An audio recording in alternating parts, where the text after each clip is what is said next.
Estamos en la clase número 52 de lo que es Apocalipsis 2050. Les decía a mis hermanos y mis hermanas que ya son pocos los capítulos que nos quedan para cerrar esta serie de los estudios de Apocalipsis, los cuales los hemos concentrado en entender cómo entendía un cristiano del primer siglo, comprendiendo que el libro de Apocalipsis, aunque nos alcanza a nosotros, y podemos aprender mucho de él, especialmente de la persona de Cristo, que es a lo que nos evoca el estudio. No podemos venir y pensar que fue escrito para un grupo de personas dejando suspendidas las profecías 2000 años después. Tenemos que comprender que le afectó de manera positiva a la gente que lo leyó durante los primeros años, los primeros 100 años. Y por supuesto que nos alcanza a nosotros. Hoy vamos a hablar de la condenación de la ramera.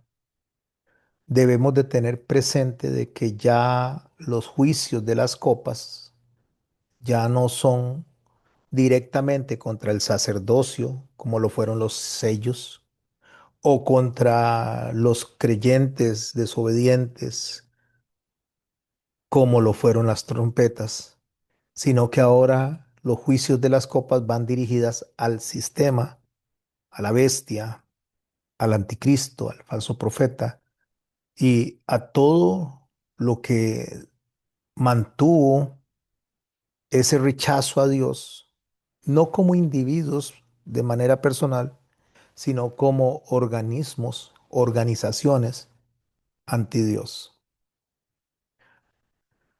Así es como llegamos al capítulo 17 y empezamos leyendo el verso 1. Después de que nos describe a nosotros, como les dije, los juicios de las 7 copas y que son contra el sistema, ahora nos va a decir quién es el sistema, quién es la gran ramera a la cual le es enviado este juicio o estos juicios. Dice el verso 1, vino entonces uno de los 7 ángeles que tenían las 7 copas. Son las copas de la ira, lo que acabo de decir. Y habló conmigo diciéndome, ven acá y te mostraré la sentencia contra la gran ramera.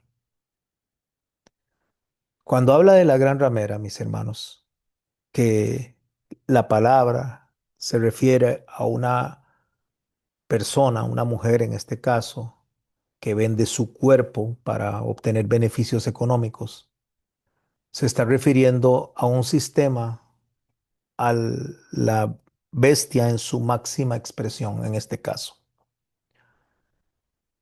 Como no estamos hablando de personas de manera individual, sino que estamos hablando de todo un organismo al cual se le describe como la bestia, tenemos que preguntarnos qué es lo que vende esta bestia para que se le considere como ramera. Bueno, entonces por eso es que el juicio debe ser explicado desde la óptica de a quién se le está aplicando. Entonces Juan continúa diciendo para que entendamos quién es esta ramera a la cual se le está desatando toda la justicia de Dios. Dice que es la que está sentada sobre las muchas aguas. Ya solo ahí el creyente del primer siglo tenía una idea más clara de a quién se dirigía este juicio y se refiere a Roma. Roma como imperio. ¿Por qué dice que está sentada sobre las aguas? Porque Roma controlaba todo el mar Mediterráneo. Si ustedes buscan un mapa de la Roma antigua, de la Roma imperial, van a darse cuenta que Roma conquistó todo alrededor, todos los pueblos y países alrededor de el mar Mediterráneo. Por eso ellos le llamaban a este mar Mare Nostrum, o sea, nuestro mar. porque después de que ellos derrotaron a los cartagos en las guerras púnicas, eso sucedió entre el 264 antes de Cristo al 146, ellos sometieron a los helénicos y el imperio romano pasó a controlar todo, prácticamente todas las costas del mar Mediterráneo. O sea, Roma llegó a dominar Hispania, hoy conocido como España, Galia, que hoy se conoce como Francia, Italia, Grecia, Asia Menor, Siria, la zona de Judea, Egipto y el norte de África. Todo esto lo controló Roma desde el mar. Durante los siglos primero y segundo, que justamente es lo que estamos leyendo nosotros en cuanto a la profecía de Juan, cuando Juan escribe durante los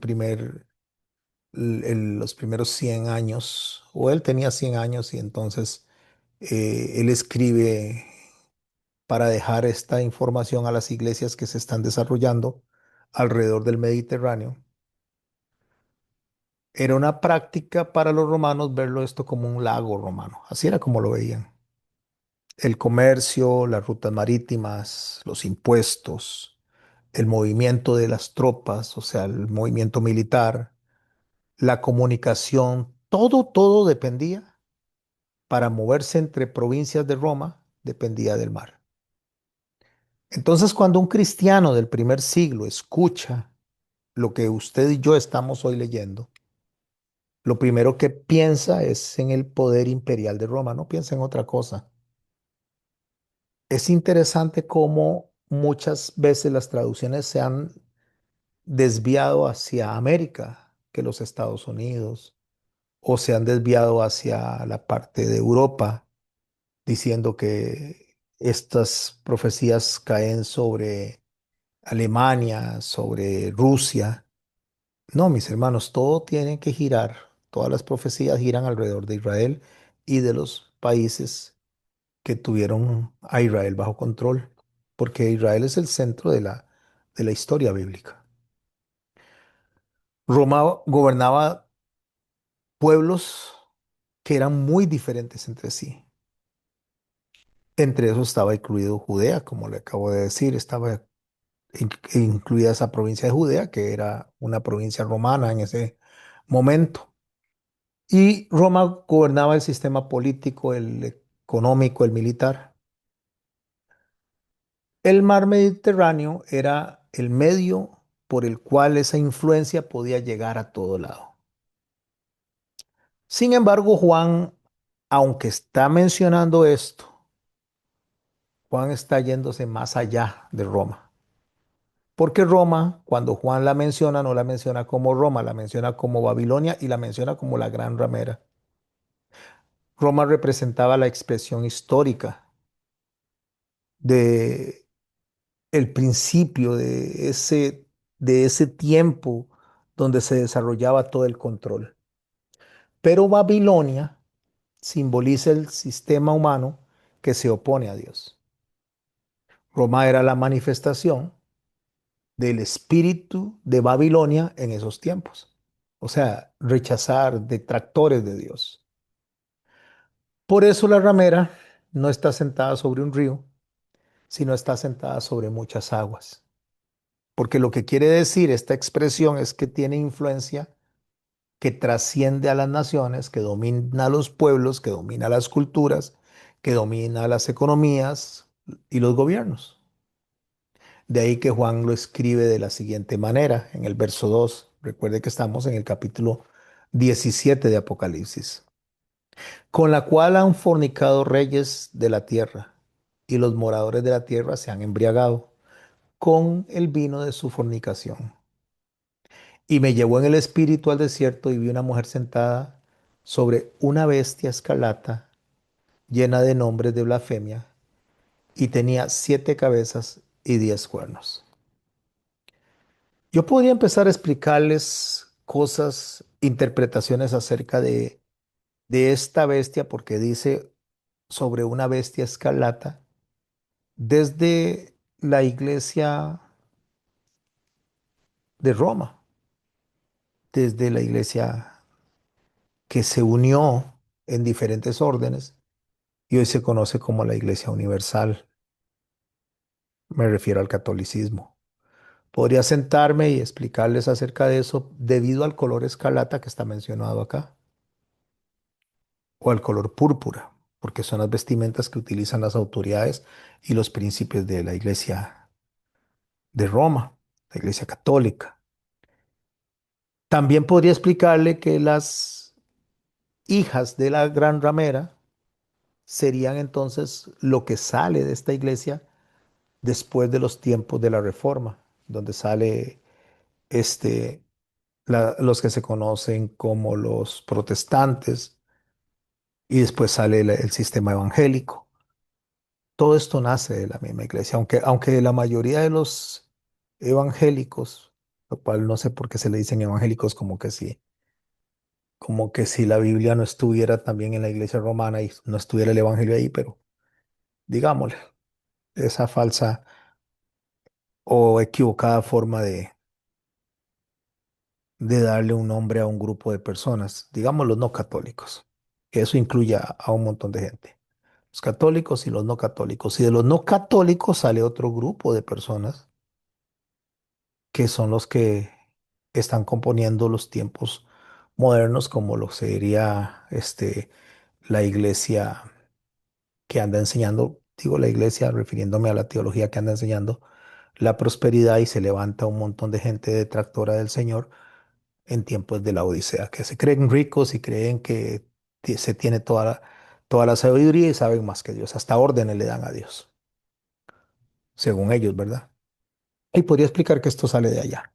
Pero lo estoy mencionando con el fin de que tengamos una idea de la interpretación moderna, pero no deseo quedarme con eso porque deseo hablar del cristiano del primer siglo. Cuando él escucha que se le llevó a una mujer sentada sobre una bestia, ¿qué entendía él?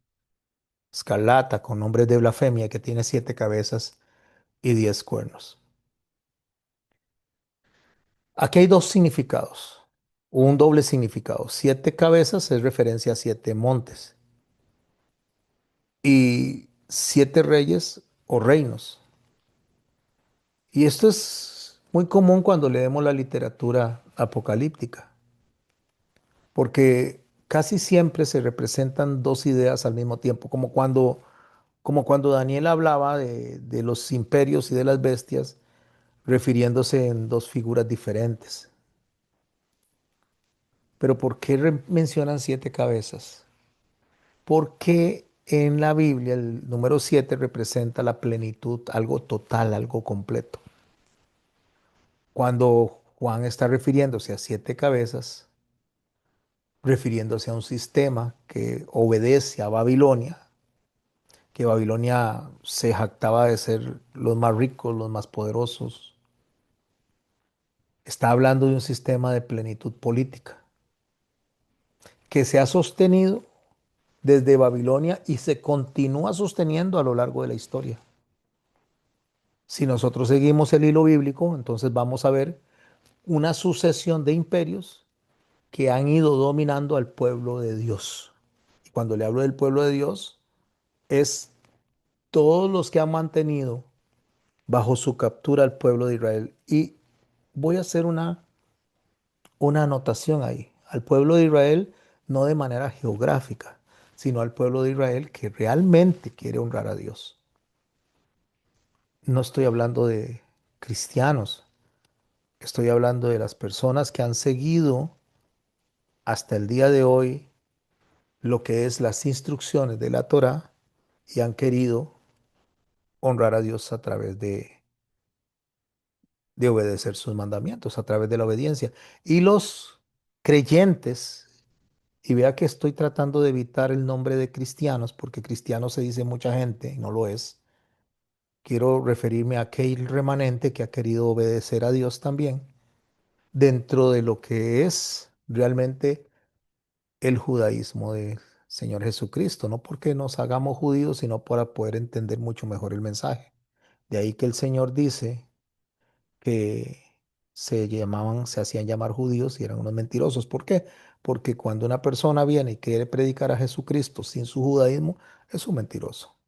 Porque Jesús nació judío, vivió judío, murió judío, y cuando resucita él, entonces hace una unión de los dos pueblos en uno solo, que es el judaísmo y el gentil, o el judío y el gentil, que es lo que nosotros estamos estudiando. Pero si nosotros seguimos el hilo bíblico para poder ver los que han dominado esta parte sacerdotal que se descuidó, que abandonó, que no hizo lo que le tocaba hacer, me refiero a Israel al Israel sacerdotal, pero también la iglesia, los caminantes, los del camino, porque así es como se le llamaba a los que seguían al Señor Jesucristo, los del camino. El nombre de cristianos vino después como un insulto, pero no fue el nombre por el cual se definían los creyentes, los seguidores de Jesucristo de los primeros años. ¿Por qué se les llamaba a los del camino? Porque él decía, yo soy el camino, la verdad y la vida. Entonces los que lo seguían a él se les conocía como los del camino. Cuando entendemos que ese hilo bíblico debemos de seguirlo hasta el día de hoy, entonces vamos a ver quiénes dominaron estos grupos de personas que han querido agradar a Dios.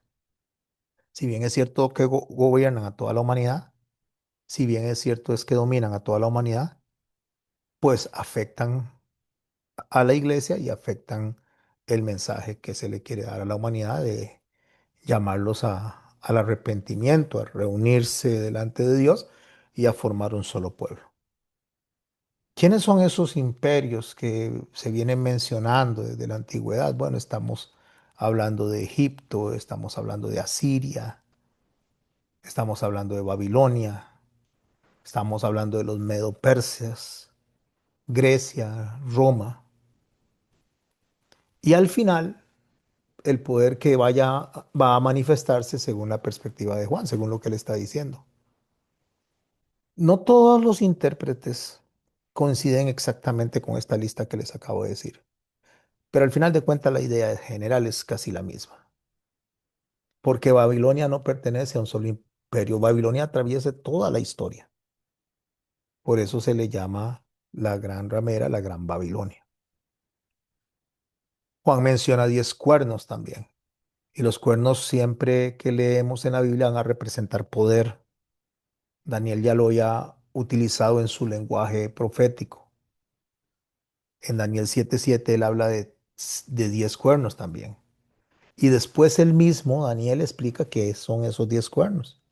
En el verso 24 del capítulo 7. Dice que 10 cuernos significan que se levantarán reinos con 10 reyes. Eso es lo que dice, eso es lo que significa poder. Así que cuando Juan escribe, él no está sacando un sistema nuevo, un símbolo nuevo, como que se le ocurrió a él en ese momento. Lo que está tomando es el lenguaje de Daniel. Entonces, debemos de interpretar que cuando está hablando de los 7 montes, está hablando de algo absoluto, de algo que está totalmente concluido, preparado. No olvidemos, por favor, que acabamos de estudiar los juicios de las 7 copas y ahora estamos estudiando quiénes son los receptores de esos juicios. Eso es importante para no perder el hilo que estamos estudiando.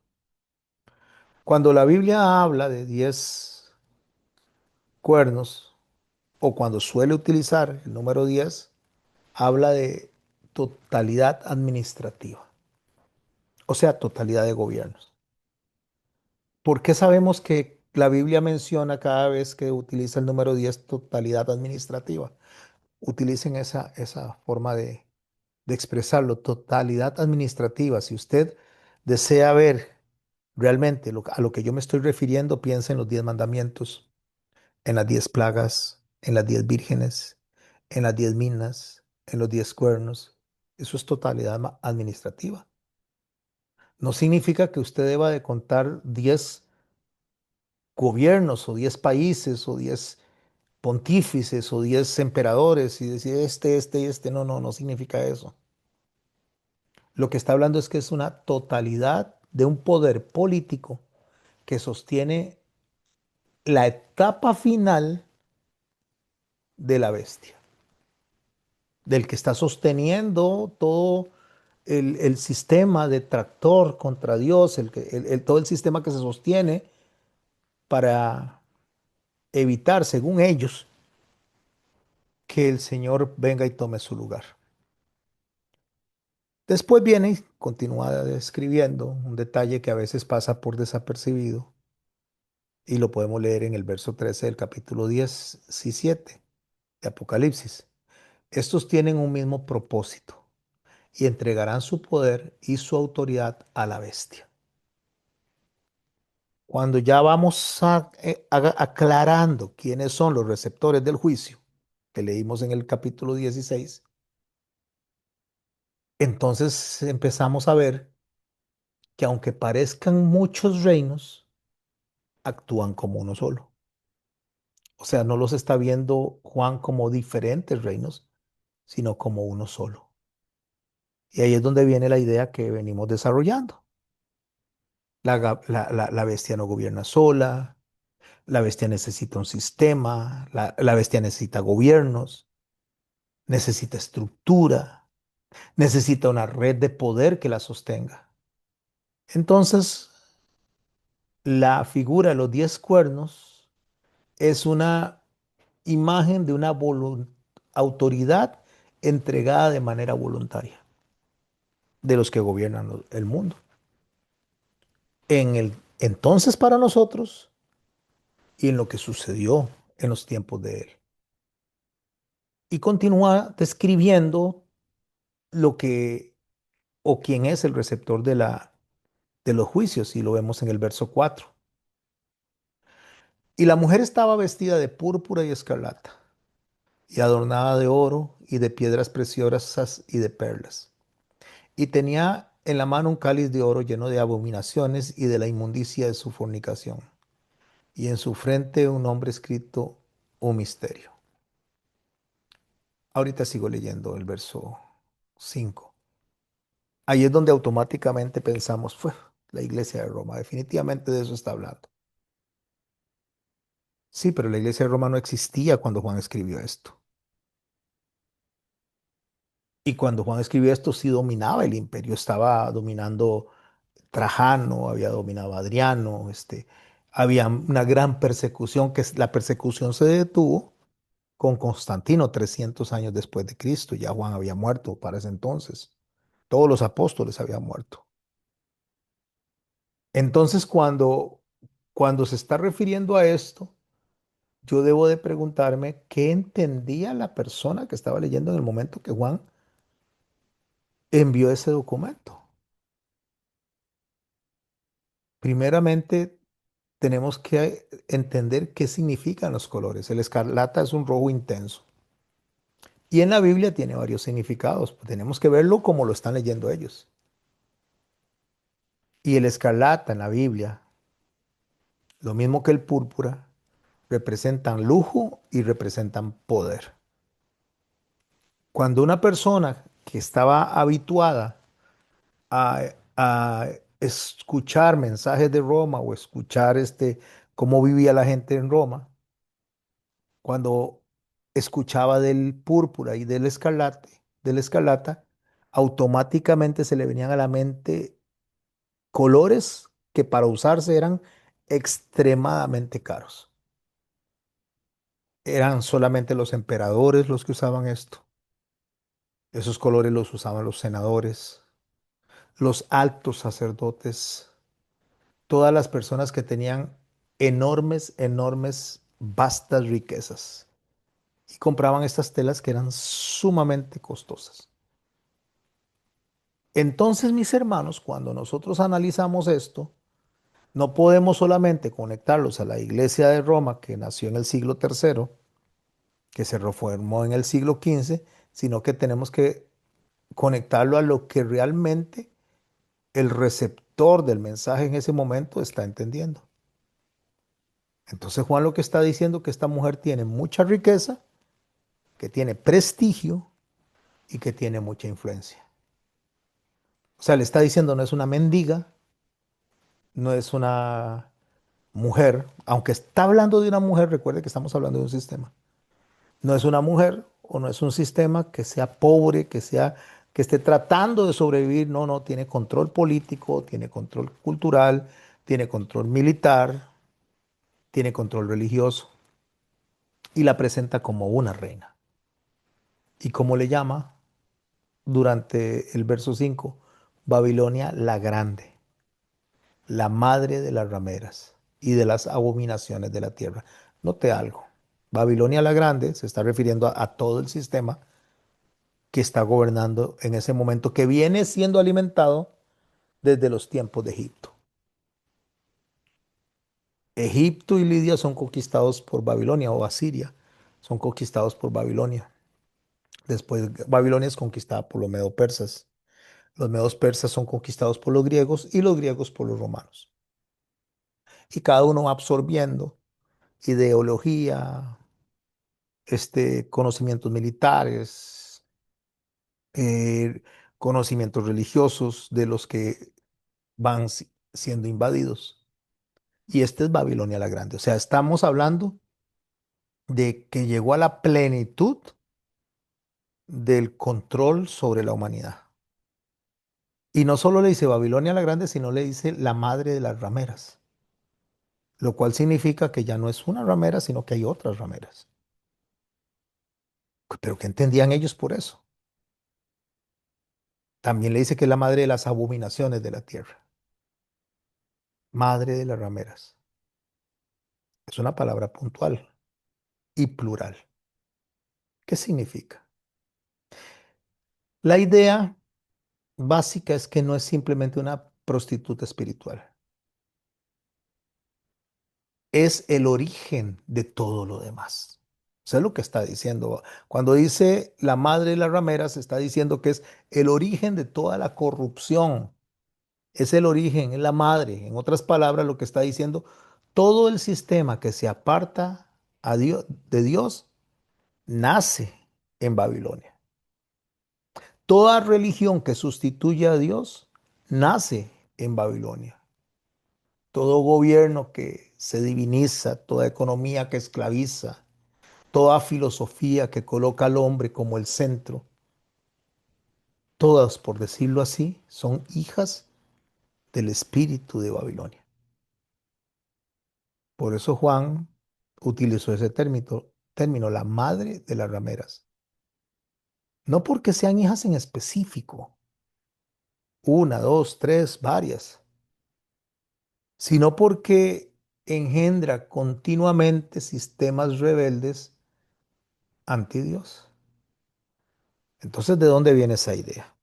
¿De dónde nace esa idea que Juan está escribiendo para que puedan ellos entenderlo y nosotros podamos entenderlo? Eso nace en Génesis capítulo 11, cuando Babel no era solamente una ciudad, sino un proyecto, era un pensamiento, era un sistema que decía, hagámonos un nombre. Cuando iban a construir la Torre de Babel, porque querían llegar hasta el cielo. Hagámonos un nombre. Ahí nace esa idea contra Dios. Y ese espíritu nunca desapareció, continúa escribiendo Daniel sobre él. Y ahora Juan está escribiendo sobre él y usted y yo estamos hablando sobre él. Solo ha ido cambiando de rostro. Pasó de ser Babilonia a ser Persia, de ser Persia a ser Grecia y de ser Grecia a ser Roma. Y continúa manifestándose. Cualquier sistema que se quiera construir en el mundo sin Dios es representado como una hija de esa ramera. No porque esté dando a luz personas, sino porque el origen de la manera de pensar viene de allá. Entonces, ¿quiénes son las hijas, pastor?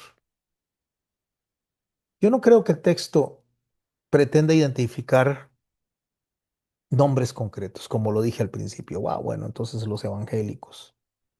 Bueno, lo que es la Iglesia Católica del tercer siglo, la Iglesia de la Reforma. En realidad yo no creo que quiera dar identidades concretas. Más bien lo que viene a representar son, o viene a enseñarnos es una expresión histórica de un mismo espíritu. ¿Cómo lo podríamos decir? Bueno, religiones corrompidas, imperios idólatras, sistemas económicos que oprimen a las personas, filosofías humanistas absolutas, ideologías, poderes políticos que se colocan en lugar de Dios. Creo que a eso es lo que se refiere el texto como tal. O sea, lo que está diciendo es, todo esto tiene el mismo ADN espiritual. Todos nacen de la misma madre. Y si nosotros analizamos esta observación, entonces podemos ver que hay dos mujeres representadas en la Biblia que tienen hijos. Una aparece en Apocalipsis capítulo 12 y la otra aparece en Apocalipsis capítulo 17. Una da a luz al Mesías y la segunda da a luz sistemas de rebelión. Una es la madre del pueblo de Dios y la otra es la madre de las rameras. Entonces, ¿qué es lo que Juan está estableciendo? Perdón. Juan está estableciendo un contraste, dos maneras de pensar. Una mujer produce vida y la otra mujer produce corrupción. Así que no nos concentremos tanto en cuáles son las hijas de manera material, como para que digamos, ya las logramos identificar, aunque hice mención al principio de lo que podría ser si nosotros venimos y queremos ponerle nombre y apellido a la ramera.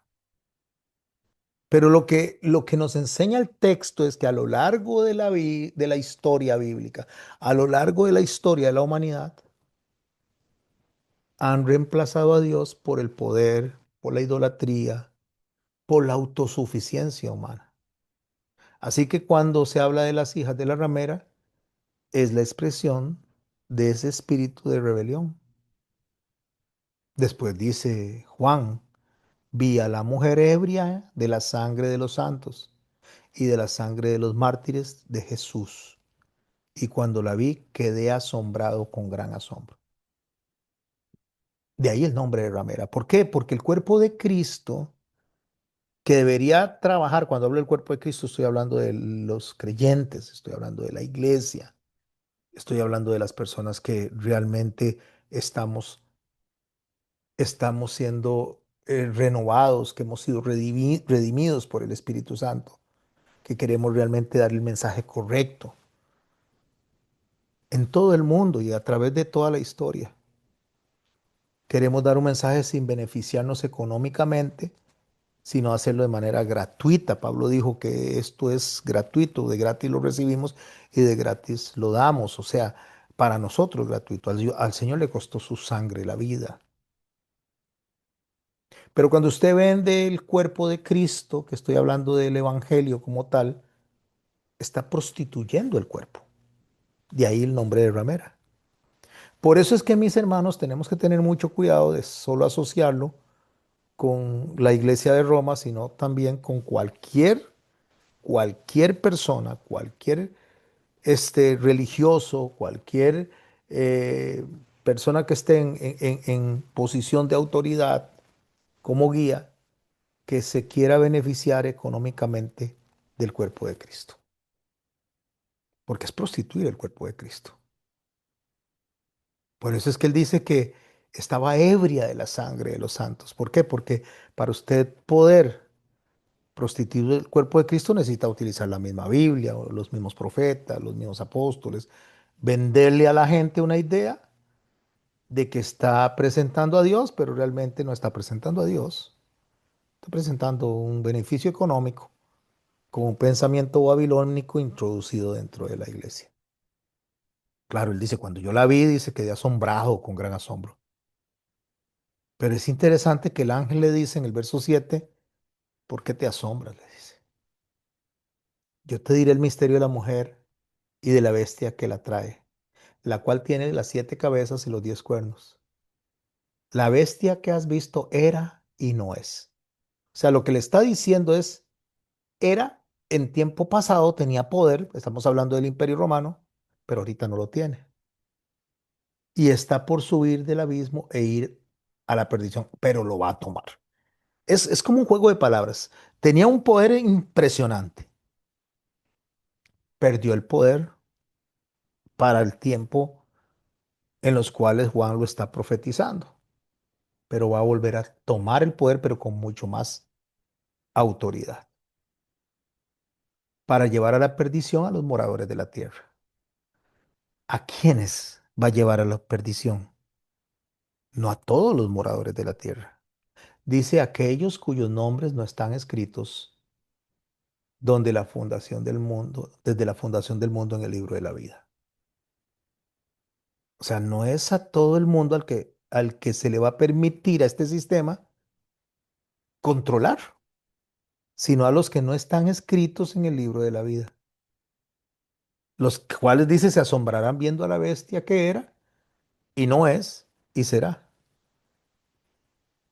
Y dice el verso 9, esto para la mente que tenga sabiduría. Wow, esto no es para cualquier persona, o sea, esto no es para decírselo al Juan de los Palotes, no, no, esto solo es un mensaje para el que lo va a entender y el que lo va a entender porque es guiado por el Espíritu Santo.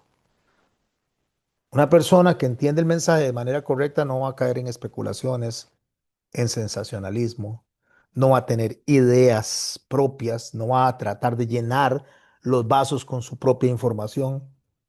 Está diciendo que el mensaje que está dando en este momento es para que tenga sabiduría, para la mente que tenga sabiduría.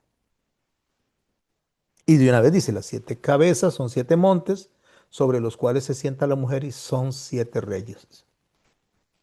5 de ellos han caído, ya lo dijimos, Egipto, Lidia, Babilonia, Persia, Grecia, Roma. Uno es y el otro aún no ha venido, Roma y Roma. O sea, uno es Roma y no ha venido porque todavía debe de tomar un control total sobre todas las religiones del mundo. Ecumenismo le decimos hoy en día, que es todas las religiones girando alrededor de un mismo pensamiento. Son religiones pensando todas en algo que los una y dejando de lado lo que los divide.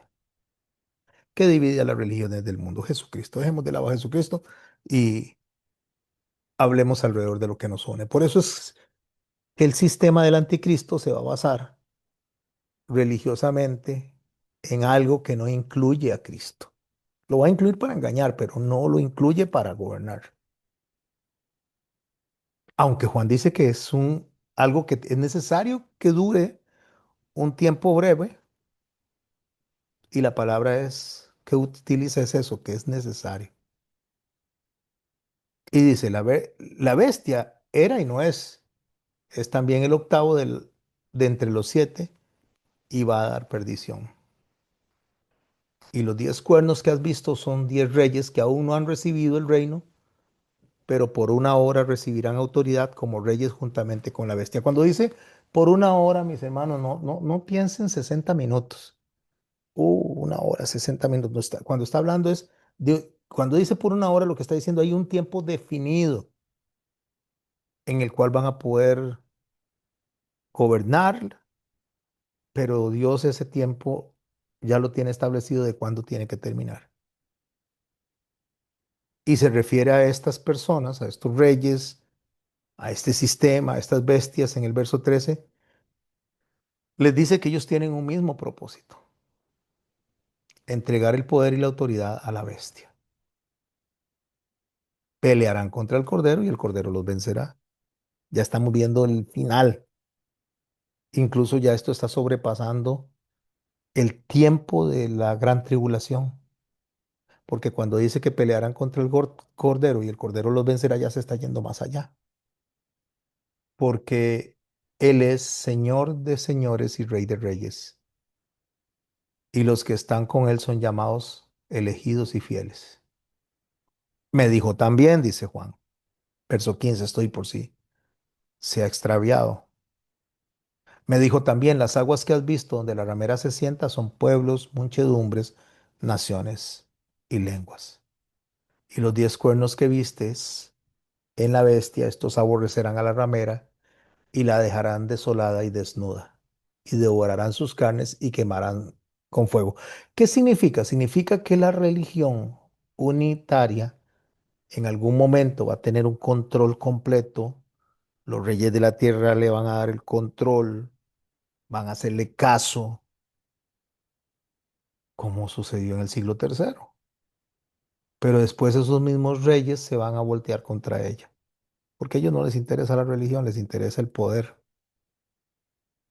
económico, básicamente. Por eso es la idea y el espíritu de Babilonia, el dinero, el poder.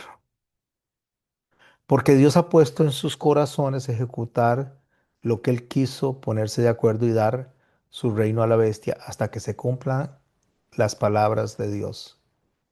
Y la mujer que has visto es la gran ciudad que reina sobre los reyes de la tierra. Por eso cuando termina el capítulo 16, escuchamos decir, hecho está.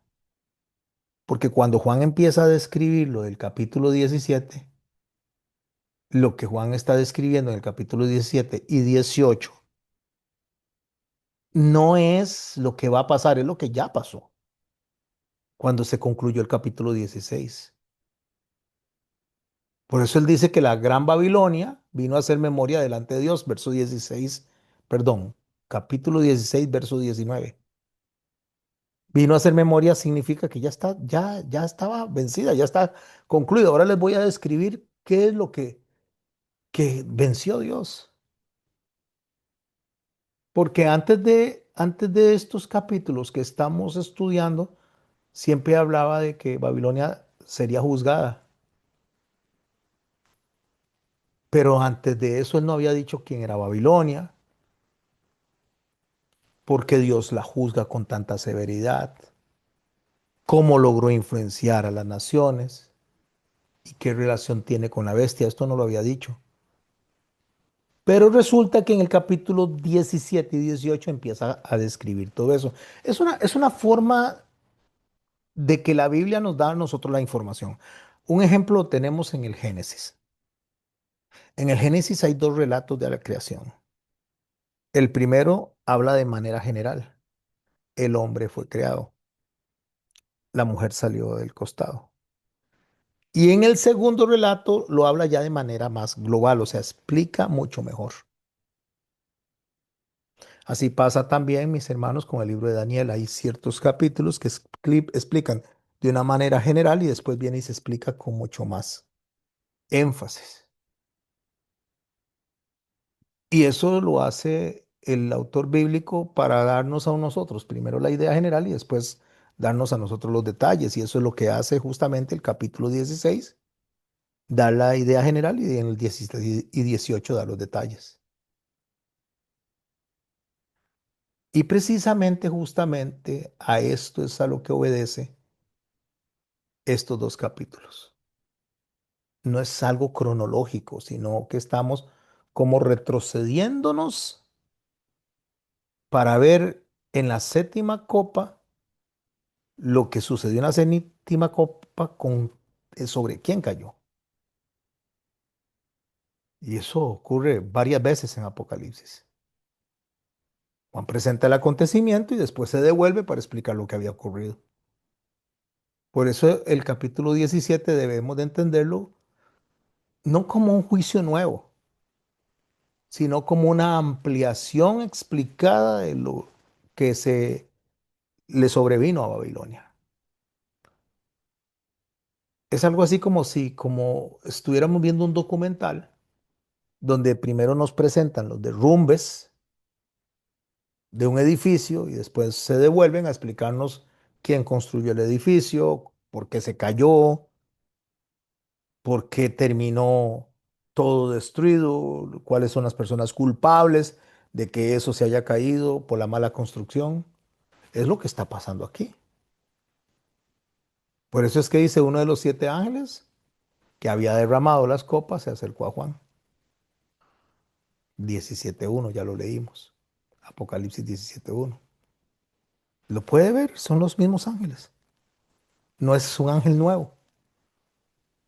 O sea, sigue siendo el mismo evento, solo que estamos viéndolo desde otra perspectiva. Estamos viendo ahora la gran ramera.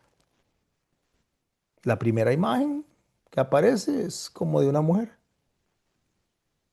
pero no es la mujer del capítulo 12, porque el capítulo 12 representa al pueblo de Dios, como lo dije hace un rato. Esta es la que representa la idolatría y es el desarrollo que estamos teniendo ahorita de la idea. Cuando Jeremías habla de esto mismo, usted lo puede leer en el capítulo 3, verso 20 de Jeremías. Dice, como la esposa infiel abandona a su compañero, así prevaricasteis contra mí. Prevaricar es una palabra que se le aplica a una autoridad que no cumple con la labor que se le dio. Eso es prevaricato.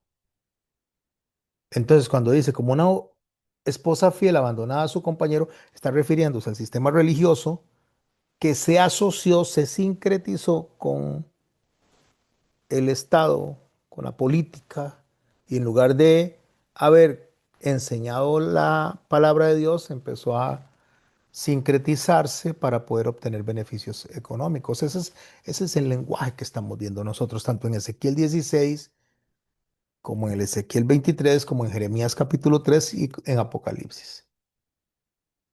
Por eso es que Juan, cuando presenta a la ramera, el lector judío entiende perfectamente que lo que está hablando es de la infidelidad espiritual y del abandono del trabajo que tenían que haber hecho para Dios, para unirse, no de manera sexual, aunque menciona la sexualidad, sino del cambio de fidelidad al Creador para aliarse con el sistema del mundo, sentada sobre muchas aguas. Por eso es que, mis hermanos, nosotros tenemos que tener mucho cuidado a la hora de mencionar estos textos y pensar que esta ramera, que no es una mujer en particular, influye, gobierna, no pertenece a una sola nación, es una influencia que alcanza a toda la humanidad para poder entender básicamente los mensajes de cierre que nos va a dar a nosotros el libro de Apocalipsis. Porque cuando logramos entender la relación de la ramera y los reyes, no es una relación de amor, es una relación de conveniencia. Gobernantes que quieren poder, la ramera quiere influencia, y cualquier creyente que se meta en la política para obtener beneficios económicos se está prostituyendo y es parte de la ramera. Porque los sistemas políticos y los sistemas religiosos se han unido para encontrar beneficio mutuo, para buscar controlar personas, para buscar controlar adeptos, para que la gente los favorezca. Por eso es que la imagen de la prostitución en el caso de la ramera es tan apropiada, porque está describiendo que no es algo basado en la verdad, no es un pacto basado en la verdad, está describiendo un pacto basado en intereses personales. Los moradores de la tierra se embriagaron del vino de la fornicación, dice. Y el vino está o sea, lo que está representando es un pacto alterado. El Señor hizo un pacto con nosotros. Y aquí hay un pacto alterado, un pacto que trata de convencer a la gente de vivir sin Dios, aunque les mencionan a Dios. O sea, le dice, ustedes pueden tener éxito, ustedes pueden tener poder, pueden tener religión, pueden hacer lo que quieran porque ustedes son los que están empoderados, Ayer hablaba de algo y lamento si alguien se va a sentir ofendido por lo que voy a decir, pero ayer hablaba de algo con mi esposa de que se ha desatado en los últimos tiempos mucha red femenil, muchas mujeres empoderadas, muchas mujeres que están tomando control en todas las áreas. Y se van a ofender porque piensan que estoy diciendo un ataque contra la mujer.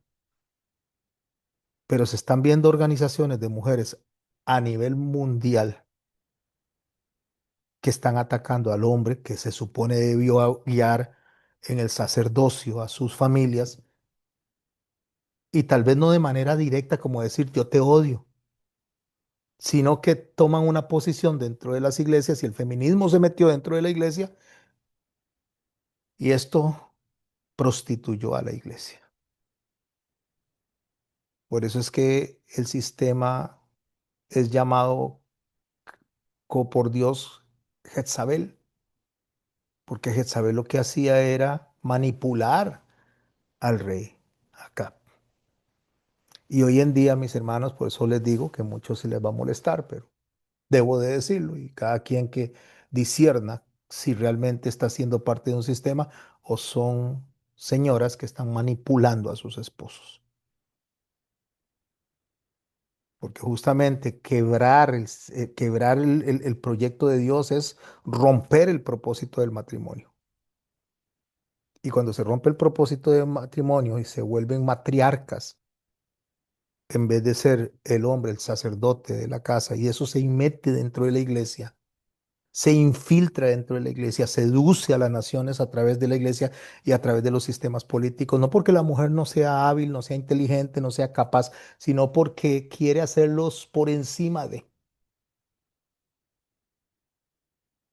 Y ahí, mis hermanos, es donde debemos detenernos nosotros para comprender cómo el sistema se construye alrededor de la no familia. ¿Cómo es la no familia?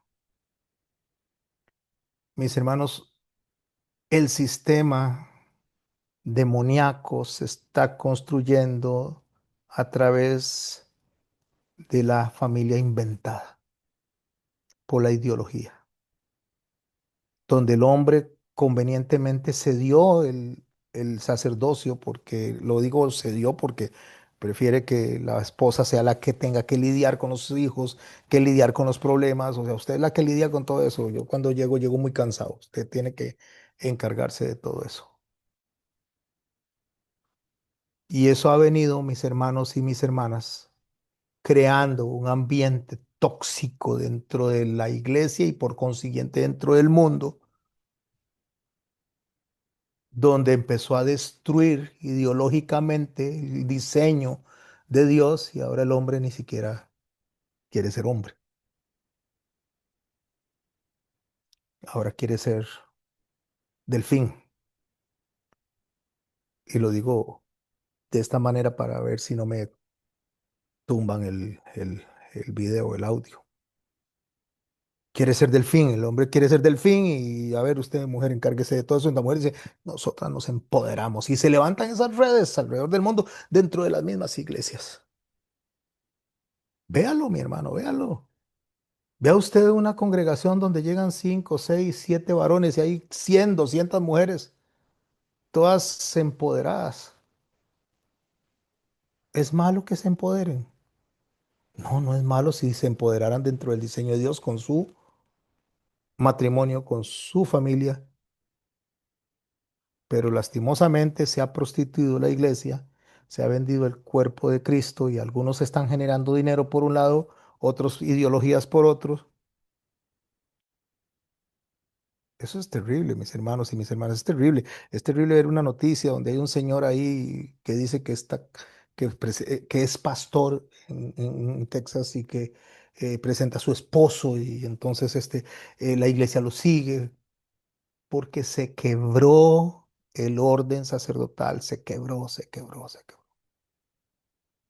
Y por un lado la mujer camina sola y el hombre camina solo. No, pastor, en mi casa no pasa eso. Yo no estoy hablando de su casa, estoy hablando del mundo, estoy hablando del planeta. Estoy hablando, mis hermanos y mis hermanas, que Dios dice, por eso es que derramé las copas de la ira sobre el sistema, que engañó a la humanidad y la iglesia se dejó engañar. Pero resulta que ahí viene un refresco en los últimos momentos, viene un refresco. La Biblia regresa a los hogares. Ahora de pronto resulta que la mayoría de los presidentes dice ahora hay que quitar porque el matrimonio es un hombre y una mujer. Y empieza ese refresco. Y la gente dice, wow, estamos bien. Estamos volviendo al principio. No, no estamos volviendo al principio, se está poniendo peor. ¿Y por qué se está poniendo peor? Porque ahora resulta que quien guía a la iglesia no son los sacerdotes, no son los guías espirituales que Dios estableció, sino los que se han mezclado con la política y hacen las cosas por intereses políticos, no por amor a Dios, no por exaltar a Dios, sino por tener posiciones dentro de la humanidad, los reyes que están gobernando. Y por ahorita están dándole todo. Aquí está, voten por mí. Nos vamos a ponernos en una buena posición. Vamos a defender la familia. Vamos a defender la iglesia. Vamos a volver a las raíces. Pero ¿qué dice la palabra de Dios? Que cuando ya tomen una posición global, general, de autoridad corrompida, se van a venir contra los religiosos. ¿Y por qué se van a venir contra los religiosos? Porque a ellos no les interesa que sea Dios el que guía a las familias. Y por eso es que el Apocalipsis nos presenta primero los juicios y después sobre quién van los juicios. Repaso de una manera rápida y cierro la clase de hoy. ¿Qué absorbimos la humanidad de cada una de estas bestias que están descritas tanto en Daniel como en Apocalipsis? Se inicia con Egipto. ¿Qué absorbió la humanidad con Egipto? Idolatría. Cuando es presentada la idolatría al mundo es porque había un Dios para una cosa, un Dios para la otra. De ahí el desarrollo de las 10 plagas. Un Dios para la lluvia, un Dios para aquí, un Dios para allá, un Dios para todo. Entonces Egipto viene y cae en manos de Asiria. ¿Qué es lo que los asirios hacen al unirse con Egipto? Absorber lo que es Egipto y unirse en un solo imperio ideológico y lanzar bajo el poder instrumental hacia el mundo, ya no solamente en Egipto, sino hacia el mundo, la idea de la idolatría. Entonces viene Babilonia, conquista Egipto, conquista todo lo que está ahí alrededor, lo absorbe y ¿qué le aporta a lo que toman ellos como control? Economía. Los jardines colgantes, la Gran Babilonia, las riquezas, no hay otra como Babilonia, lo que es económico. Entonces ya la idolatría juntada con lo económico se vuelve un sistema de control muy poderoso, pero no se queda ahí. Viene la otra bestia con hambre. Entonces vienen los medo-persas que conquistan a Babilonia. ¿Y qué representan los medo-persas? Militares, control militar. Entonces el control militar absorbe las riquezas, absorbe la idolatría y se genera una bestia más grande. ¿Quién sigue? Después de que Media y Persia conquistan, los griegos.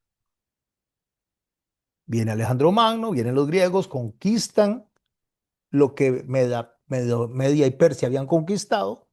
¿Y ellos qué traen? Ideologías, culturas, filosofías, el culto al cuerpo. Ellos corrían desnudos porque había un culto al cuerpo, todo era alrededor del cuerpo. Y ya se hace una bestia más grande. Entonces vienen los otros, los que vienen después de los griegos, los romanos. ¿Qué traen los romanos? Ah, pastor, los romanos traían guerra, traían hierro. No, no, Roma no conquistó por ahí. Roma con Constantino conquistó la religión. Agarró todo eso y le puso apellidos cristianos. Lo unió y salió la iglesia romana, ¿cómo es? Apostólica, romana, universal, algo así, ya se me olvidó muy bien. Pero lo que quiero decir es que el sistema religioso absorbe todo, el sistema religioso no absorbe todo, lo une y se hace una bestia poderosísima. Empieza a controlar el mundo, nombra reyes, nombra emperadores, todo lo nombra a través de la iglesia católica, apostólica y romana. Gracias, Priscila. Católica porque es universal, apostólica porque se heredó de los apóstoles y romana porque fue Constantino el que la universalizó y la institucionalizó. Ya está todo ese poder, pero resulta que hay un cisma interno que la divide en el siglo XV y se aparta parte del sistema religioso, se aparta. Nace la primera hija. ¿Cuál es la primera hija? La iglesia de la Reforma. Se divide y sale la primera. Después de la iglesia de la Reforma sale otra hija, que estamos hablando de la iglesia evangélica de la protestante. La iglesia evangélica, la iglesia carismática. Después viene y sale otra hija, que es la iglesia evangélica, la que sí empezó a predicar, la que sí empezó a enseñar, pero que se corrompió también porque terminó siendo la iglesia del tiempo de ahora, la iglesia empoderada, la iglesia que toma la posición de que le dice a Dios lo que tiene que hacer, decreta todo, y eso es donde estamos ahorita nosotros. Estamos en esos tiempos, saboreando eso en ese momento. Entonces el Señor nos dice a nosotros que cuando esta iglesia empoderada está tomando las posiciones políticas absorbidas desde Babilonia, posiciones económicas absorbidas desde Babilonia, las posiciones militares porque se vuelven reyes gobernando el mundo y en nombre de Jesucristo haciendo un montón de cosas terribles. Toma esa posición, toma ese gran poder, se va haciendo fuerte y fuerte y fuerte y fuerte y fuerte. Hasta que llega un momento en que el sistema no le interesa que ya no haya nadie que mencione a Jesucristo porque no nos interesa Jesucristo. Y ahí es donde se levanta uno con una religión universal, donde ya ha sido puesto delante de todos. Voluntariamente se ha votado por ese uno que va a ser sostenido por todo el sistema. Se levanta ese uno y dice, yo soy el Cristo. Empieza a gobernar por 7 años. Por un tiempo, dice la palabra de Dios, por un tiempo. Y después de esos 7 años viene el Señor y toma su posición para gobernar durante 1000 años. Eso es lo que vamos a estudiar. Más adelante vamos a ver el capítulo 18, 19, 20 y 21 para cerrar con el 22. A eso es a lo que vamos. Ya no hay nada que esperar. Como iglesia ya no tenemos nada que esperar. Solo tenemos que esperar una cosa, que el Señor venga por nosotros. Al principio, durante o casi al final de la tribulación, pero va a venir. Usted me dice, pastor, tenemos que pasar por la tribulación. Pienso que parte de ella sí. Vamos a lograr identificar lo que está pasando.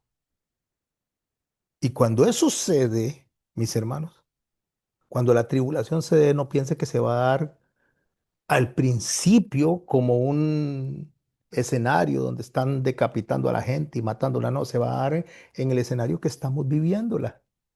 abrazos y besitos y estamos aquí para sacar a todos estos que durante tanto tiempo han estado oprimiendo a la iglesia. Ahora venimos nosotros a rescatarnos, vamos a dar la cara hasta que el sistema les diga, ya no más van a dar la cara por nosotros porque nosotros no somos cristianos. Ustedes son los que se dicen cristianos, nosotros somos de la oscuridad y por eso la oscuridad es la que va a gobernar, no ustedes. Y eso ya está cerquita de verse. Ya vimos donde controlaron el mundo con ideologías, cómo los que quieren salvar supuestamente las ideas de Cristo se han infiltrado en la política y ahorita los quitan de la política. Dele unos añitos nada más, no mucho tiempo, 3, 4 años a lo sumo, cuando esté esto totalmente corrompido de nuevo, más de lo que ya está. Así que lean Apocalipsis, continúe leyéndolo y si quiere aprender un poquito más de cómo debemos de estar nosotros preparados para la venida del Señor, no dejen de estudiar con nosotros lo que estamos llevando los sábados, donde estamos viendo Cristo revelado en toda la Biblia, porque vamos de la mano. Mientras que el sistema va corrompiendo a la gente, nosotros vamos aprendiendo cómo debemos de comportarnos en medio de esto. Dejo de grabar en este momento. Tenemos 50 minutos, 5 para orar, 45 para charlar. Voy a dejar de grabar en este instante y volvemos, si Dios lo permite, el viernes para estudiar la mente inspirada de Pablo. Vamos por el capítulo 4, si no me equivoco. No se lo pierdan el sábado, estudiamos Oseas, en lo que vamos viendo de Cristo revelado en toda la Biblia. Y el lunes estaremos de regreso aquí en una clase más, si Dios no lo permite. Dejo esta grabación en este momento.